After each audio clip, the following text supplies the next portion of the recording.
태영호, 김재원 두 최고위원에 대한 징계가 마무리된과 동시에 열흘 만에 국민의힘 최고위가 열렸습니다.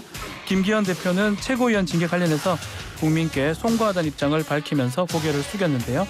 당 안팎에서는 이번 징계 결과 또 후임 최고위원 선출을 두고 다양한 의견이 나오고 있습니다.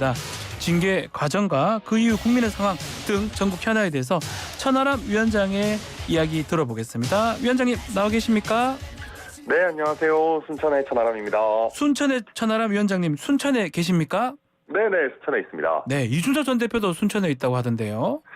요새 대한민국 정치의 중심이죠. 또 우리 순천만 정원 박람회도 하고 있기 때문에 많이들 오시면 좋을 것 같습니다. 알겠습니다. 자, 현안 질문 먼저 드려보겠습니다. 자, 어제 이 징계가 일단락되고 당원권 정지 3개월은 태영호 의원이고요. 당원권 정지 1년은 김재원 최고위원한테 지금 갔습니다. 여러 가지 평가가 있는 것 같은데 위원장님은 어떻게 보고 계십니까? 우선 태영호 의원에 대한 3개월 징계는 이건 미봉책입니다. 지금 이게 이제 우리가 국민들께서 이 정도면 그냥 적당히 지나가시고 까먹으시겠지라고 하기에는 태영호 최고위원이 일으킨 그 어떤 설화나 문제가 굉장히 심각하거든요. 그럼 결국 이거는 어떻게 되는 거냐면은 나중에 공천 시즌에 또 한 번 불거질 겁니다. 실제로 태영호 의원에게 공천을 주느냐 아니면은 컷오프를 하느냐 경선 기회를 주느냐 이걸 가지고 또 굉장히 시끄러울 거예요. 그렇기 때문에 이거는 그냥 이 논란을 조금 더 미뤄놓은 정도에 불과하다라고 보고요. 김재원 최고위원 같은 경우는 일단은 공천을 못 받는 걸로 정리했기 때문에 상대적으로는 논란이 적을 걸로 그렇게 보입니다. 근데 김기현 대표가 열흘 만에 열린 최고위에서 국민의 눈높이에 맞춘 결정이다. 이렇게 밝히기도 했더라고요. 윤리위 눈높이에 맞춘 결정이겠죠. 윤리위의 눈높이에 맞췄다. 그렇게 보시는 거군요. 왜냐하면 태영호 최고위원 같은 경우에 이게 지금 최고위원만 사퇴했다고 해가지고 해결될 수 있을 만한 문제는 저는 아니라고 생각합니다. 그리고 지금 이진복 정무수석과 관련해가지고 대통령실의 공천 관여를 언급한 것 아니겠습니까? 이게 본인은 사실이 아니다 이런 식으로 얘기했지만은 근데 이게 사실 김재원 최고위원에 비해 가지고 결코 가벼운 얘기라고 할 수가 없고요. 또 한 가지 제가 굉장히 심각하게 보는 부분은 이게 단순히 태영호 최고위원을 징계하고 넘어가는 문제뿐만 아니고 이게 이 논란이 커진 거는 국민들께서 생각하시기에 왠지 이럴 것 같다라는 인식이 있기 때문이거든요. 대통령실에서 공천 관여 왠지 할 것 같다. 심지어는 검사들을 공천을 많이 할 것 같다. 이런 이미지가 있단 말입니다. 그러면 이거에 대해 가지고 명확하게 공천에 대한 원칙을 선언하고 갔었어야 돼요. 그러니까 대통령실에서 공천에 관여하도록 두지 않겠다. 검사 출신이 아니라 검사 할아버지라도 부당한 어떤 낙하산 공천 이런 것은 없을 것이다라고 하는 명확한 공천 룰이 있었어야 됩니다. 예를 들면 지금 현역 의원이 있는 국민의힘 무세 지역 같은 경우에는 전략 공천이 없이 다 상향식으로 경선을 하도록 하겠다라든지 뭔가 명확한 원칙이 있어가지고 대통령실의 공천 관여는 없겠구나라는 믿음을 국민들께 드려야 되는 것인데 왜 저는 당에도 그렇고 용산에서도 그렇고 공천에 대해 가지고 명확한 원칙 설정이 안 나오는지 사실 좀 답답하게 보고 있습니다. 지난번에 이준석 전 대표하고 이 문제 얘기를 하면서 결국은 당원 100% 룰로 바꾼 것 때문에 이런 일들이 발생한 것 같다라고 얘기를 하던데 그 부분 어떻게 보십니까? 이 룰 수정하는 거 동의를 하시는 겁니까? 그렇죠. 사실은 그것 때문입니다. 왜냐하면은 태영호 최고위원 같은 경우도 보면은 이제 계속해서 논란을 일으키게 된 것이 전당대회 때 제주 4.3 사건과 관련해 가지고 이제 부적절한 그냥 김일성의 지시 이런 얘기를 하기 시작하면서 사실 노이즈 마케팅이었던 것이거든요. 그리고 그게 성공했던 기억이 있어요. 그러다 보니까 그 이후에도 계속 본인의 주파수를 그런 식의 얘기에 맞췄던 겁니다. 김재원 최고위원도 당원 100% 하에서 뭐 정강훈 목사의 덕을 얼마나 받는지는 모르겠지만 네. 본인이 덕을 봤다라는 인식이 있고 실제 어느 정도 사실일 것이기 때문에 우파 천하 통일까지 언급하는 좀 저희가 봤을 때는 사실 잘 이해가 되지 않는 대통령도 아니고 무슨 정강훈 목사가 우파 천하 통일을 합니까? 네. 그러니까 그런 식의 얘기들이 나오는 것이 결국 당원 100% 룰에서 그런 형태의 방법론으로 성공했던 그 기억 때문에 결국 최고위원을 하면서도 그런 식의 메시지를 냈던 연장선이 아닌가 뭐 그렇게 이해가 됩니다. 자, 태영호 의원도 의원이지만 김재원 최고위원 행보가 좀 관심사가 되고 있는데요. 일각에서는 이준석 전 대표 길을 걷는 거 아니냐 이렇게 얘기도 하고 있는데 어떤 행보를 보일까요? 우선은 김재원 최고위원 같은 경우는 본인의 지지층이 이제 조금 국민의힘의 전통적 지지층 아니겠습니까? 네. 이분들 같은 경우에는 이렇게 당을 상대로 뭐 소송을 한다든지 이런 걸 별로 안 좋아하시거든요. 그러다 보니까 김재원 최고위원이 함부로 뭐 가처분 신청을 낸다든지 하기 쉽지 않은 부분이 있을 것이고 네. 그리고 실제로 이준석 전 대표 때와는 다른 게 김재원 최고위원 같은 경우는 본인이 발언을 한 사실관계가 명확하잖아요. 그러니까 더더욱 뭐 가처분 신청하기가 어려울 겁니다. 아마 김재원 최고위원 같은 경우는 일단 좀 기다리면서 네. 지금 김기현 지도부가 다음 총선 때까지 계속 가겠느냐라고 하는 거에 대해서 좀 여러 가지 말들이 있지 않습니까? 예. 그러다 보니까 정치적인 상황 변경의 가능성을 보면서 조금 뭐 기다리고 있는 것 아닌가. 뭐 저는 그렇게 이해가 됩니다. 자, 여튼 징계에 대한 큰 산은 일단 넘어갔습니다. 최고위원 그 공석 후임을 선출해야 되는데 뭐 보궐선거 절차를 거치겠다 김기현 대표가 밝힌 것 같습니다. 네. 선출 방식을 두고 여러 가지 목소리가 나오고 있는데 어떤 방식이 적합하다고 보십니까?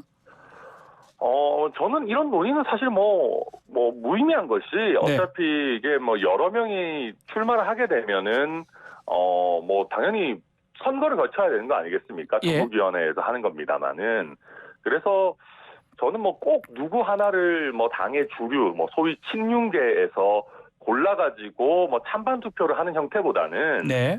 그래도 조금 더 자유롭게 여러 후보들이 나설 수 있는 분위기로 가는 거 맞지 않나 싶어요. 우리 지난번에 전당대회 때도 보면은 무슨 윤신 논란 뭐 이런 것들이 있었는데 이번에도 뭐 최고위원은 사실상 내정해가지고 형식상의 투표만 거치는 그런 형태는 저는 적절하지 않다고 생각합니다. 자, 그렇다면 좀 친윤계 의원보다는 다른 쪽에 비윤계 특히 호남 안배 얘기도 하고 있거든요. 호남 쪽 연포탕을 다시 좀 끓여보자. 그 얘기도 있던데 그 부분은 어떻게 보십니까? 호남 지역구에 계시니까요. 저는 뭐 당연히 호남 지역에서 활동하고 계시는 분들이 적극적인 역할을 하는 것은 뭐 좋다고 생각합니다. 네. 다만 뭐 연포탕 이런 것은 좀 처음부터 허구의 구호가 아니었나 싶어요. 허구라고요? 예. 네, 그리고 뭐 이번에 최고위원 한 명이 바뀐다고 해가지고 크게 연포탕이 끓여질지 어떨지 모르겠습니다만은 저는 이 문제에 있어가지고는 뭐 지역 안배도 중요하고 뭐 얘기들이 많습니다만 저는 홍준표 시장하고 생각이 사실 좀 비슷합니다. 홍준표 시장이요? 예. 홍준표 시장이 차라리 좀 중진이 들어가가지고 무게감 있는 어떤 역할을 했으면 좋겠다는 취지로 말씀하셨을 거예요. 맞습니다. 예. 저도 요즘 보면은 뭐 초선 이런 분들이 본인들의 상황이 더 뭐랄까요, 그러니까 불안정하다 보니까 그 연판장이나 돌리고 눈치나 많이 보고 이런 경우들도 꽤 있거든요. 네. 그래서 저도 차라리 중진 의원 같은 분이 좀 소신 있게 눈치 덜 보면서 역할을 해주시는 것도 나쁘지 않지 않느냐. 그리고 지금 보면 국민의힘 지도부에서 어떤 중량감 있는 메시지들이 별로 안 나오고 있거든요. 네. 네, 그래서 그런 역할을 해주실 분이라면은 뭐 지역에 상관없이 괜찮지 않겠나 뭐 그렇게 생각합니다. 혹시 천하람 위원장한테 뭐 제의가 좀 들어온다면 뭐 천하람 위원장이면 연포탕 아니겠습니까? 우선 저야 뭐 최근까지 이제 대표가 되겠다고 뛰었었기 때문에 뭐 최고위원 보궐 나가는 게 그렇게 적절하다고 생각하지 않고요. 그리고 제가 요새는 이제 우리 그 순천 지역구 활동에 좀 열심히 하기 위해서 서울 방송도 좀 이렇게 줄이고 지역구에 열심히 하고 있기 때문에 저는 크게 그렇게 생각하고 있지 않습니다. 알겠습니다. 자, 한편 금방 홍준표 시장 얘기를 좀 하셨는데요. 홍준표 시장이랑 이재명 대표의 만남이 화제가 되고 있습니다. 좀처럼 보기 힘든 장면이긴 한데 하필이면 윤석열 대통령 취임 1주년 날 또 만남을 가졌어요. 어떻게 보셨습니까? 이거는 이재명 대표께서 꾀를 잘 쓰신 겁니다. 꾀를 쓴 거다 이거. 네, 이건 사실은 이재명 대표가 이제 취임 1주년에 홍준표 시장을 만나면서 네. 왜 대통령은 나를 안 만나주냐 이런 시위를 하신 거 아니겠습니까? 아하. 근데 이제 거기서 아마 그러다 보니까 홍준표 시장 이거 만난 거 자체가 저는 조금 의외였다고는 생각하고요. 네. 이거는 정치적으로는 이재명 대표에게 훨씬 더 득이 되는 겁니다. 근데 홍준표 시장 입장에서도 내가 대통령급이야까지는 아니더라도 대선 후보급이야라는 거를 한 번 더 보여주면서 대구에 있지만 잊혀지지 않는다 나는. 네. SNS 활동도 열심히 하고 이재명 대표가 만나려고 찾아오는 정도의 여전히 그런 큰 인물이야 라고 하는 거를 보여주기 위해서 대통령에게 해가 된다는 거 알면서도 네. 만남을 승낙한 거 아닌가 저는 그렇게 보입니다. 알겠습니다. 자, 민주당 질문 더 드려보겠습니다. 김남국 의원 코인 논란이 계속 이어지고 있는데 자, 위원장님도 앞서 이모 논란 언급하면서 김 의원 비판을 했는데요. 지금 구체적인 정황들이 좀 나왔어요. 저희 YTN 단독 보도에 따르면 지금 코인 지갑 하나에서만 1,400건 넘는 거래가 지난해부터 최근까지 발견이 됐는데 특히 문제되는 게 상임위 활동 중에 이 코인 거래를 했다. 이 부분이 문제가 되는 것 같습니다. 이게 갈수록 이제 심각해지는 것 같습니다. 예. 이게 코인 지갑이 사실상 특정이 됐고, 네. 지금 상임위 하는 시간 중에도 거래한 내역들이 나오고 있다 보니까, 국회의원으로서의 충실 의무를 다하지 않았다라는 것은 점점 명확해지고 있는 것 같습니다. 네. 제가, 김남국 의원, 한동훈 장관 청문회 사실 그거 제대로 신경 썼겠냐 수십억이 왔다 갔다 하는데 그 얘기를 하셨는데 어떻게 예상을 하셨습니까? 왜냐하면은 사실은 코인 거래를 거액으로 하고 있으면은 일상생활을 하는 게 쉽지가 않습니다.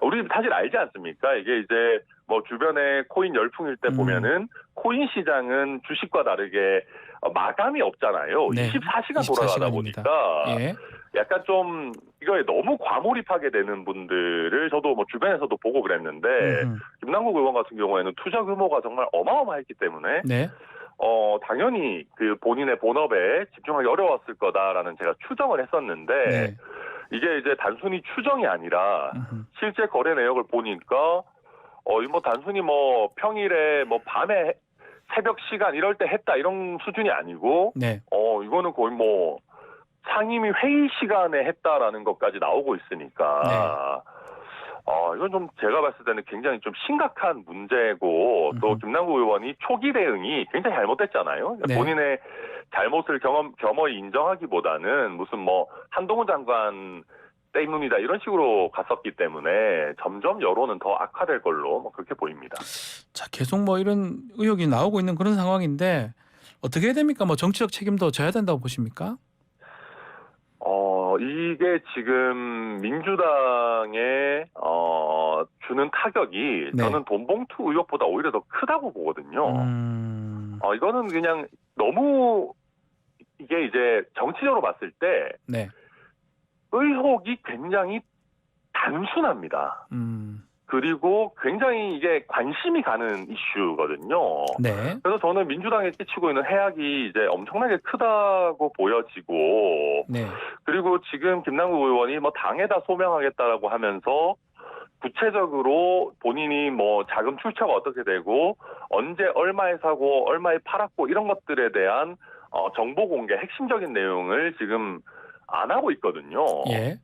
그렇기 때문에 이거는 정치적인 책임뿐만 아니라 지금 드러나고 있는 내용들을 보면 수사와 법률적 책임까지도 문제될 수 있는 그런 상황이라고 보입니다. 장해찬 최고위원은 의원 제명 이야기도 하면서 이재명 대표도 책임 좀 져야 되는 거 아니냐 이런 취지로 말을 했더라고요.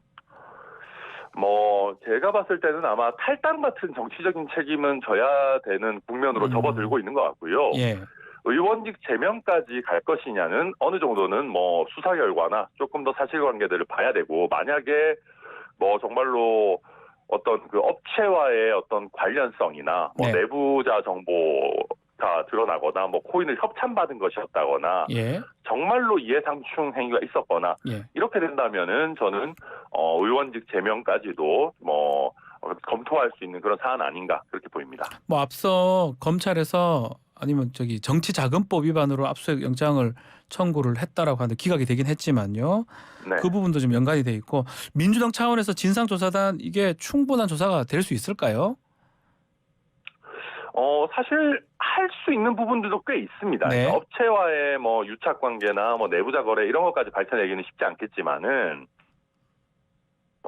이 자금의 출처가 뭐고 네. 이 어떤 얻은 수익을 어디다가 썼고 어느 정도 현금화를 했느냐 이런 부분들은 그래도 그 코인 거래는 사실은 그 거래 내용만 보면은 좀 상대적으로 명확하게 밝힐 수 있는 것들은 아니겠습니까? 네. 그래서 아주 어려운 문제는 수사를 한다 하더라도 명확하게 밝힐 수 있는 것부터 빨리 자료를 받아가지고 국민들께 소상히 공개를 해야 된다. 그러지 않는다면은 저는 이 논란이 생각보다 장기화될 수 있을 거다 그렇게 봅니다. 알겠습니다. 끝으로 윤석열 대통령 취임 1주년 됐습니다.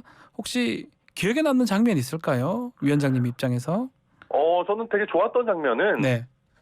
맞는데요. 네. 작년 5.18 이제 기념식에 저희가 정말 국회의원 거의 전원, 국무위원도 대부분 참석해가지고 참 5.18 민주화 운동과 관련해가지고는 더 이상 이제 진영의 문제를 남기지 않겠다라고 했던 그런 장면들은 저도 현장에 있기도 했지만은 네. 굉장히 좋게 기억에 남아 있고요. 반대로 어찌 보면은 대통령께서 그 국민의힘 진영 정치인들을 너무 좀 쳐내셨던 것 같아요. 1년 동안. 아하, 예. 그 내부 총질하는 당대표 그 텔레그램 메시지부터 시작해가지고 나경원 전 의원, 유승민 전 의원 이렇게 이제 최근에 전당대회를 둘러싼 논란.